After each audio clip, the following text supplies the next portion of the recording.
দক্ষিণ এশিয়ার ভূ রাজনীতিতে কি শুরু হতে যাচ্ছে নতুন এক অধ্যায়। একদিকে যুক্তরাষ্ট্রের ইন্দো প্যাসিফিক কৌশল, অন্যদিকে চীনের বৈশ্বিক উন্নয়ন ও নিরাপত্তা উদ্যোগ। আর এই দুই পরাশক্তির কূটনৈতিক টানাপোড়েনের মাঝেই গুরুত্বপূর্ণ সিদ্ধান্তের পথে বাংলাদেশ। প্রধানমন্ত্রী তারেক রহমানের চীন সফরকে ঘিরে জোর আলোচনা। ঢাকা কি এবার আনুষ্ঠানিকভাবে যুক্ত হতে যাচ্ছে প্রেসিডেন্ট শি জিনপিং এর বৈশ্বিক চার উদ্যোগে? যদি তা হয়, তাহলে আঞ্চলিক ও আন্তর্জাতিক রাজনীতিতে বাংলাদেশের অবস্থান কতটা শক্তিশালী হবে, আর পশ্চিমাদের প্রতিক্রিয়াই বা কি হতে পারে?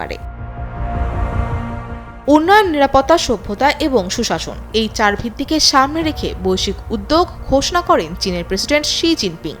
বেইজিংয়ের দাবি, টেকসই উন্নয়ন ও বৈশ্বিক সহযোগিতা জোরদার করাই এর মূল লক্ষ্য। সব মশার বিরুদ্ধে সুরক্ষা দিতে এলো বসুন্ধরা এক্সট্রিম অ্যারোসল, মশার বিরুদ্ধে এক্সট্রিম সুরক্ষা। তবে আন্তর্জাতিক বিশ্লেষকদের একাংশের মতে এই উদ্যোগের আরেকটি বড় উদ্দেশ্য হল ভারত ও প্রশান্ত মহাসাগরীয় অঞ্চলে যুক্তরাষ্ট্রের ইন্দো প্যাসিফিক কৌশলের প্রভাব মোকাবেলা করা।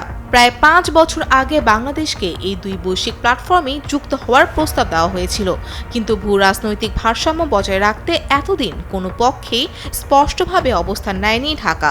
এখন সেই অবস্থান বদলানোর ইঙ্গিত মিলছে। পররাষ্ট্র মন্ত্রণালয় বলছে, জাতীয় স্বার্থকে অগ্রাধিকার দিয়েই যে কোনো আন্তর্জাতিক উদ্যোগে অংশ নিতে প্রস্তুত নতুন সরকার। কূটনৈতিক সূত্রগুলো বলছে, প্রধানমন্ত্রীর এবারের বেইজিং সফরই চীনের বৈশ্বিক উন্নয়ন উদ্যোগে বাংলাদেশের যুক্ত হওয়ার ঘোষণা আসতে পারে। বিশ্লেষকদের মতে, চীনের উদ্যোগে অংশ নিলেও যুক্তরাষ্ট্রের সঙ্গে ভারসাম্যপূর্ণ সম্পর্ক বজায় রাখা বাংলাদেশের জন্য সম্ভব। চীন কিভাবে এগোতে চায় এবং আমরা কতটা সম্পৃক্ত হতে চাই, সেই সিদ্ধান্ত আমাদেরই নিতে হবে। ভারত কিংবা যুক্তরাষ্ট্র, যে কোনো পক্ষের উদ্বেগ থাকলে তা আলোচনার মাধ্যমে সমাধান করা সম্ভব।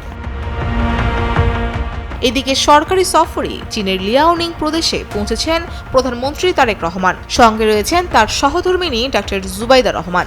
সোমবার স্থানীয় সময় রাত 10:55 তাদের বহনকারী বিমান অবতরণ করে। বিমানবন্দরে প্রধানমন্ত্রীকে স্বাগত জানান লিয়াওনিং প্রদেশের ভাইস গভর্নর এবং চীনে নিযুক্ত বাংলাদেশের রাষ্ট্রদূত। 3 দিনের এই সফরে বিভিন্ন উচ্চ পর্যায়ের বৈঠক ও অনুষ্ঠানে অংশ নেবেন প্রধানমন্ত্রী। আর সেই সফর থেকেই আসতে পারে এমন একটি ঘোষণা, যা বাংলাদেশের কূটনৈতিক ও অর্থনৈতিক ভবিষ্যতের নতুন দিক নির্দেশনা হয়ে উঠতে পারে। বাংলাদেশ কি আরও গভীরভাবে যুক্ত হতে যাচ্ছে চীনের বৈশ্বিক উদ্যোগের সঙ্গে? আর এর প্রভাব কি হবে আঞ্চলিক ও আন্তর্জাতিক রাজনীতিতে? সেদিকেই এখন নজর কূটনৈতিক মহলের। ফৌজিয়া ফারিহা, টেলিসান।